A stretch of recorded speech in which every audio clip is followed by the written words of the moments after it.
Sean, election night is turning into election week. Joe Biden's projected blue wave simply wasn't strong enough. He may well be the next president, though, but for his supporters last night, that prospect seemed to fade away. We think a slim majority of voters in Michigan. It's the party that never got started.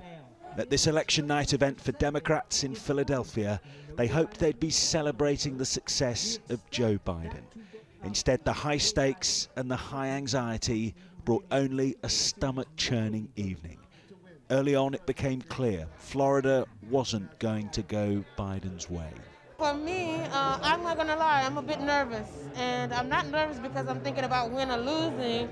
It's more about him winning Florida, Biden. I'm not nervous. I mean, a lot of people have their different feelings and their different opinions. I'm just still at an all-time high with, the whole thing. I just feel like he's going to do well. America had spoken, but no one could quite work out what they'd said.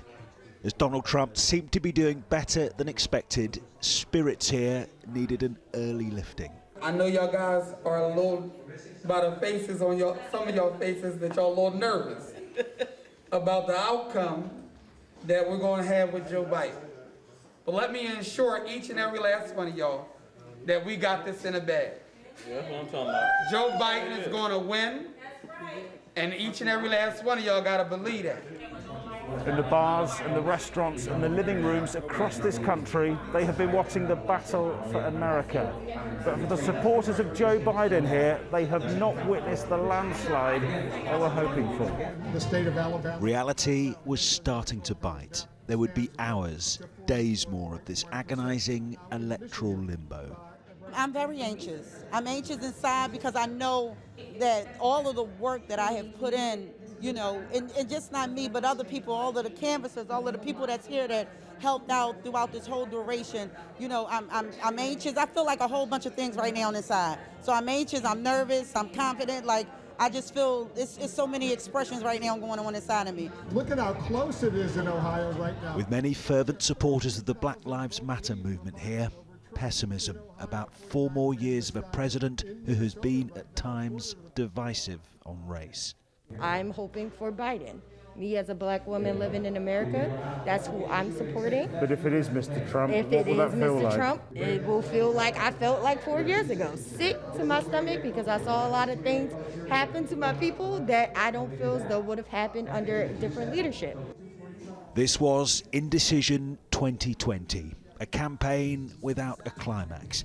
And yet the Democrats may still have their day, but this wasn't quite their night. Julian, as you were saying, not the landslide they were hoping for, but Joe Biden's team do have reason to be feeling a little more confident this evening, don't they?